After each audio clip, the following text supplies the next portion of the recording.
Hello students, मैं BP Singh आज आपके लिए सिमेट्रिक टेंसर और स्क्यू सिमेट्रिक टेंसर की डेफिनेशन बताऊंगा और दोनों पर एक एक थ्योरम बताऊंगा। क्लियर?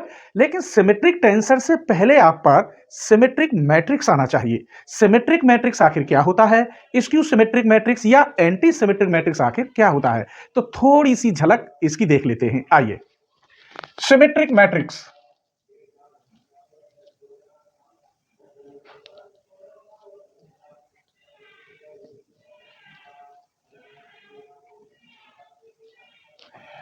अगर कोई मैट्रिक्स ए लेते हैं, यहां तो इंडिपेंडेंट एलिमेंट होंगे और यहां एफ जी एच, ये भी एफ जी एच। ये जो डायगोनल के एलिमेंट है ये अलग होंगे बिल्कुल, और जो अपर ट्रायंगुलर और लोअर ट्रायंगुलर के जो एलिमेंट है वो दोनों सेम होते हैं। जैसे अगर मैं आपसे कहूं A12 तो ये A21 के इक्वल आना चाहिए। कहने का मतलब पहली रो का दूसरा एलिमेंट, पहली रो का दूसरा एलिमेंट यहां H है, यहां अब दूसरी रो का पहला एलिमेंट, दूसरी रो का पहला एलिमेंट भी H। अगर ये कंडीशन अप्लाई होती है तो मेरे बच्चों ऐसा मैट्रिक्स सिमेट्रिक मैट्रिक्स कहलाता है। क्लियर? एक और एग्जांपल आप लिख सकते हैं यहां तो आप कुछ भी लिख सकते हैं, -5 और 15 ये इंडिपेंडेंट है, बट यहां 3 4 5 तो यहां भी इतना ही लिखना होगा, 3 4 5। आप यहां 14 रखेंगे तो यहां 14 होना चाहिए, मतलब जो एलिमेंट इधर होंगे वही एलिमेंट इधर होते हैं। तो ये आपको ध्यान रखना है, केवल डायगोनल के एलिमेंट इंडिपेंडेंट होते हैं। यहां भी आप अगर कोई देखना चाहते हैं, जैसे 1 3 तो यहां इक्वल होगा A31 की। अब आप फिर देखिए, ये है फर्स्ट, पहला एलिमेंट रो का होता है और तीसरे वाला नंबर, तो पहली रो का तीसरा नंबर क्या है, 14। यहां तीसरी रो, अब पहले वाले को रो ही तो कहा था, या पहली रो, तो यहां तीसरी रो का पहला नंबर क्या है, 14।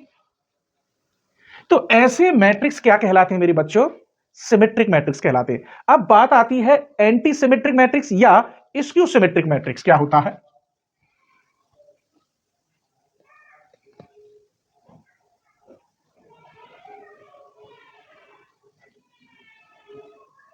इसमें डायगोनल के जो एलिमेंट हैं या डायगोनल के जो नंबर हैं वो सब जीरो होते हैं। आइए, जीरो कर लो, याद नहीं करो तो कोई बात नहीं। A B C, यहां F G H, F G H ये माइनस में होते हैं। कैसे होते हैं ये, माइनस में होते हैं। यहां अगर आप निकालेंगे A12 तो A21 के इक्वल तो आएगा, लेकिन यहां माइनस साइन आ जाएगा। देखिए, पहली रो का दूसरा एलिमेंट H है, यहां दूसरी रो का पहला एलिमेंट भी H है, लेकिन किसमें है, माइनस में, तो इसका मतलब यहां माइनस आ रहा है। एक और लेते हैं, A इक्वल टू 0 0 0 5 7 9 5 7 9। आप या तो इधर माइनस लगा सकते हैं या इधर माइनस लगा सकते हैं, तो ये कहलाते हैं स्क्यू सिमेट्रिक मैट्रिक्स। क्लियर? यहां पर आप A इक्वल A डैश लेकर आएंगे, सेम आएगा, A equal A dash. Dash का मतलब होता है रो को कॉलम में अगर चेंज कर दें, इसकी रो को कॉलम में चेंज कर दें तो यही मैट्रिक्स लिख जाएगा, कोई फर्क नहीं पड़ेगा। लेकिन यहां नेगेटिव आ जाएगा, हम आपको चेक करके दिखाते हैं। यहां डैश निकालेंगे इधर, तो रो को कॉलम में 0 माइनस के 9 और -7, इसको फिर लिखेंगे 9 0 माइनस के 5, इसको लिखेंगे आप 7 5 0। इसमें से माइनस कॉमन लीजिए, A डैश चल रहे हैं लेकर, तो यहां 0 माइनस के 9 -7 ये प्लस का हो जाएगा, ये माइनस का हो जाएगा, ये प्लस, ये 0। आप देखिए यही सेम लिख गया यहां पर, इसका मतलब ये हुआ A डैश इक्वल टू क्या है, माइनस का ये A है, तो ये भी इसकी डेफिनेशन है, तो इसमें A B C की जगह पर 0 होना चाहिए। तो ये बात तो हमने आपको सिखा दी कि ये क्या होता है। आइए अब हम लिखते हैं एक सिमेट्रिक टेंसर की डेफिनेशन। चलिए इसे हम साफ कर देते हैं, ये हमने आपको बता दिया, आप स्क्रीनशॉट ले लीजिए। चलिए तो अब सिमेट्रिक टेंसर देखते हैं और उस पर एक इंपॉर्टेंट थ्योरम देखते हैं। ठीक है, आइए। सिमेट्रिक टेंसर,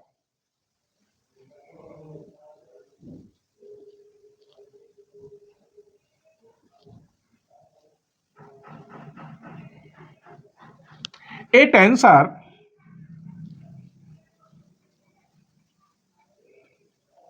ए आई जे, मैं यहां कोवेरिएंट ले रहा हूं, आप कॉन्ट्रावेरिएंट ले सकते हैं, अर्थात इन इंडेक्स को आप ऊपर लिख सकते हैं। ठीक है, is said to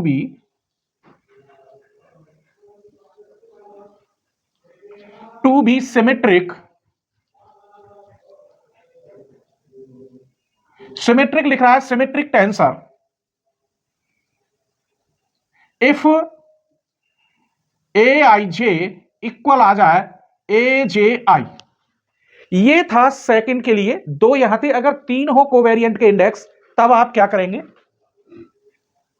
A I जे के, इनमें से जे और के को रिप्लेस कर सकते हैं, आई और जे को रिप्लेस कर सकते हैं, आई और के को रिप्लेस कर सकते हैं, किसी दो इंडेक्स को आप आपस में रिप्लेस कर सकते हैं, तो वो भी सिमेट्रिक टेंसर होगा। जैसे मैं जे और के को रिप्लेस करता हूं तो आई तो यही रहेगा, जे के की जगह पर के जे, तो ये भी सिमेट्रिक टेंसर है। क्लियर? आइए तो अब एक थ्योरम बताते हैं आपको, डेफिनेशन हमने समझा दी, चलिए थ्योरम देखते हैं। Symmetric property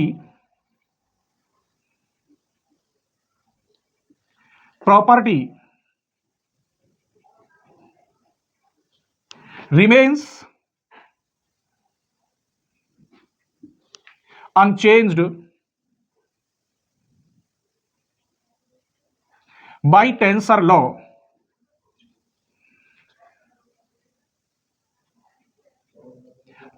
of transformation। ये लॉ लिख रही है, law of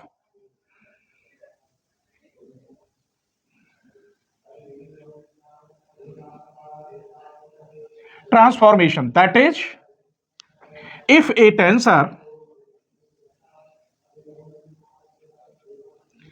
aij is symmetric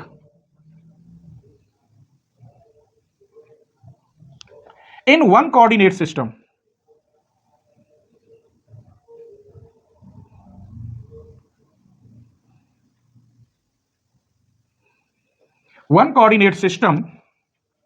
x1 x2 dot dot xn, तब then aij is also symmetric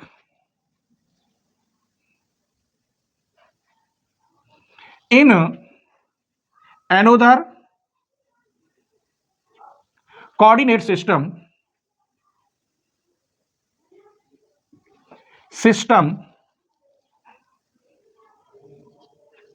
x bar 1 x bar 2 x bar n।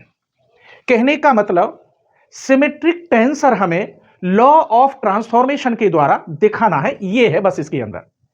ठीक है, ए आई जे, जबकि उसने दे रखा है ए आई जे इज सिमेट्रिक, तो हमें सिर्फ एक चीज मालूम है, ए I J equal to A J आई होगा, ये इसने पहले ही कह दिया है। तो दूसरा जो सिस्टम लेते हैं डिफरेंट सिस्टम, उसमें भी मुझे ये सिमेट्रिक ट्रांसफॉर्मेशन दिखाना है, अर्थात ए I J equal A J आई है, तो मुझे प्रूफ करना होगा मेरे बच्चों ए bar I J equal to A bar J आई, और ये मैं कर सकता हूं लॉ ऑफ ट्रांसफॉर्मेशन से। तो देखते हैं, आइए proof.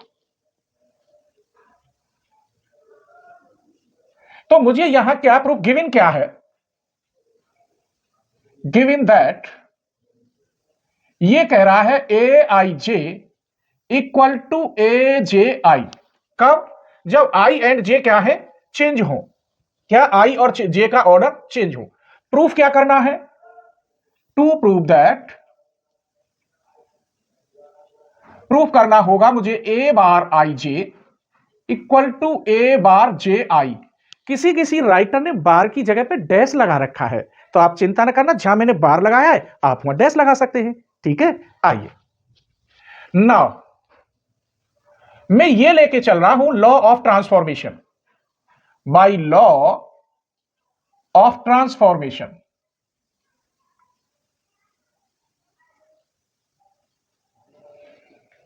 A bar I J equal to यहां मैं ले लूंगा अल्फा बीटा, तो डेल एक्स अल्फा ऊपर जाएगा, del x bar I del x beta upon del x bar J.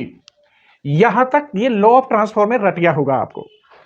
अब हम ये देखा इसकी वजह से ये ए I J is symmetric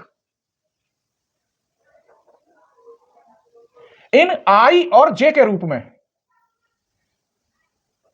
and J, so that इस आधार पर ए अल्फा बीटा में लिख सकता हूं बीटा अल्फा। जब यहां आई जे है, आई और जे, तो यहां अल्फा बीटा की जगह पर क्या लिख सकते हैं? Beta alpha. क्यों? अगर आपको यह बात समझ में ना आई तो यह समझ में आई होगी, इट फॉलो दैट अगर मैं ये कहूं अल्फा बीटा तो आप कह देंगे beta alpha.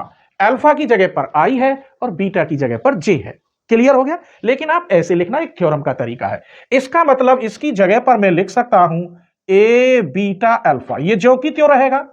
Alpha upon del x bar I del x beta upon del x bar J. इनको हम चेंज कर सकते हैं, 2 मल्टीप्लाई 4 या 4 मल्टीप्लाई 2, कोई फर्क नहीं पड़ता, 80 आता है।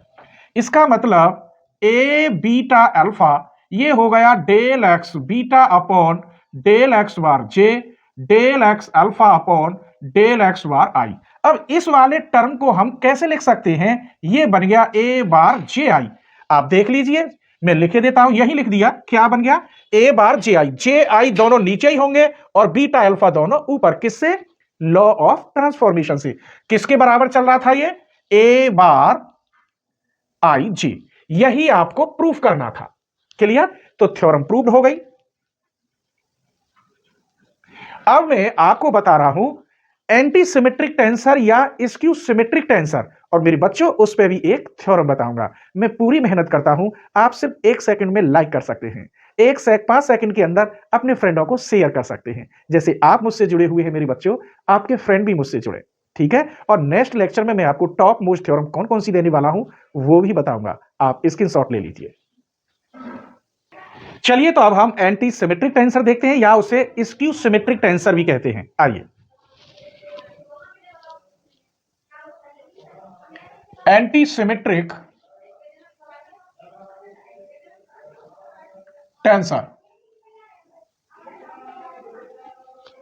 ए टेंसर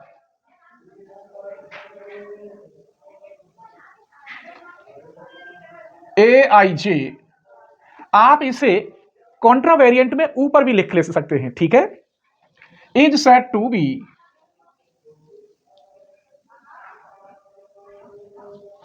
एंटी सिमेट्रिक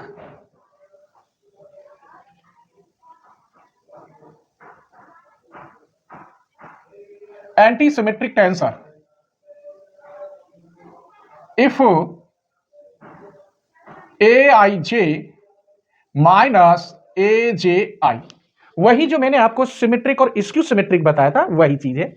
या इसे हम ऐसे भी लिख सकते हैं ए आई जे के, यहां मैं आई जे के इंडेक्स को चेंज कर रहा हूं, रिप्लेस, तो भी ये हो जाएगा स्क्यू सिमेट्रिक माइनस ए, यहां जे आई के अपनी जगह पे रहेगा। तो एक ही बात है, यहां केवल नेगेटिव साइन आ जाता है। तो इसके लिए भी एक थ्योरम देखते हैं। आइए,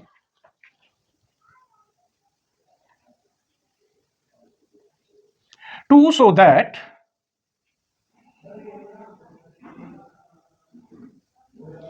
if a tensor is skew symmetric tensor, यहां स्क्यू लिख दिया है, वही बात है, symmetric with respect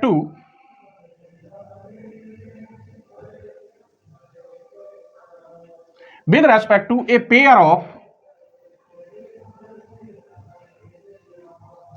pair of indices। Indices जैसे ये आई जे के क्या है? इंडिसेस ही है। क्लियर? इन वन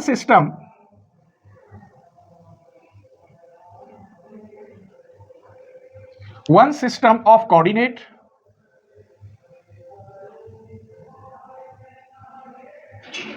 कोऑर्डिनेट्स लिख रहा है, it is so in every system.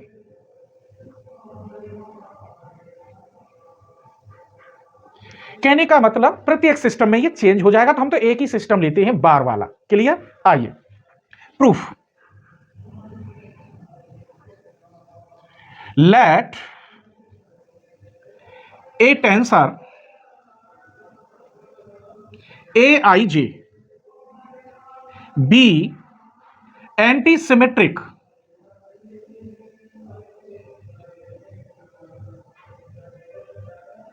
आप यहां स्क्यू भी लिख सकते हैं। इन कोऑर्डिनेट सिस्टम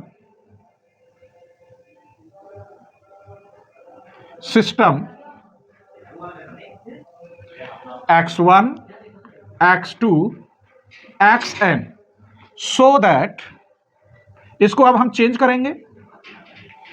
ये जब एंटी सिमेट्रिक है x1 x2 dot dot xn कितने भी टर्म हो, तब हम लिख सकते हैं aij equal to minus aj। इस आधार पर अगर मुझे जरूरत पड़ती है, अगर मैं यहां अल्फा करता हूं यहां बीटा, तो ये प्रूफ बन जाता है बीटा अल्फा। यहां नंबर 1 डाल दो, जरूरत पड़ेगी। क्लियर? अब इसको हम बार में चेंज करेंगे। आइए now to prove that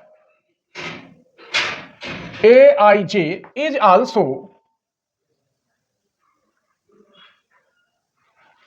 antisymmetric।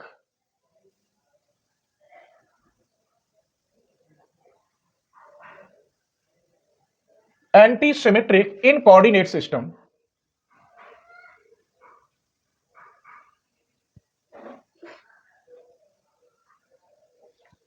x bar 1 x bar 2 x bar n। So अब मुझे बार में प्रूफ करना होगा।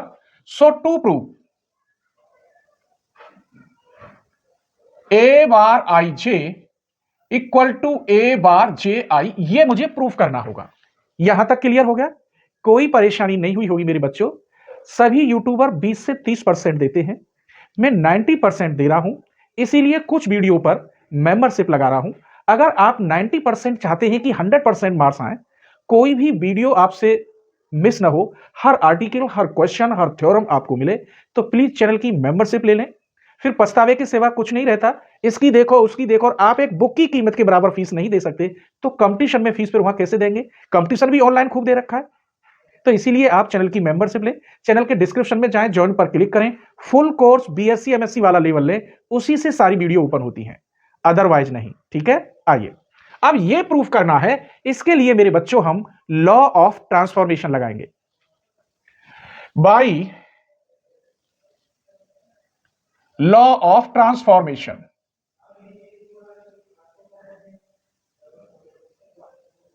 इसको लेते हैं ए बार आई जे, तो यहां वही condition alpha beta del x alpha upon del x bar I del x beta upon del x bar जे।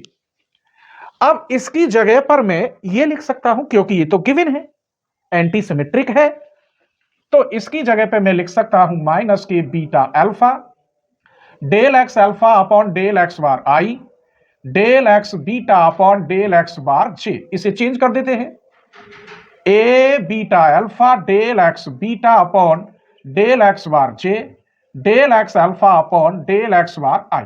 ये आपका बन गया मेरे बच्चों ए बार जे आई।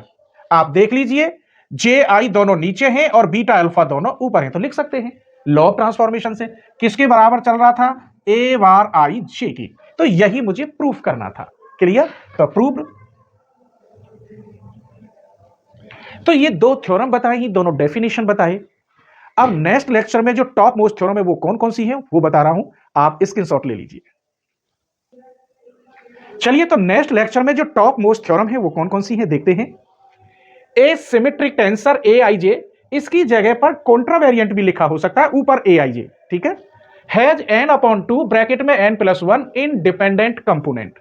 अगर यही एंटी सिमेट्रिक हो, an anti symmetric tensor A I जे, तो ये रखता है n अपॉन 2 ब्रैकेट में, यहां n माइनस 1, यहां n प्लस 1 इंडिपेंडेंट कंपोनेंट। हर साल दोनों में से एक थ्योरम आती है।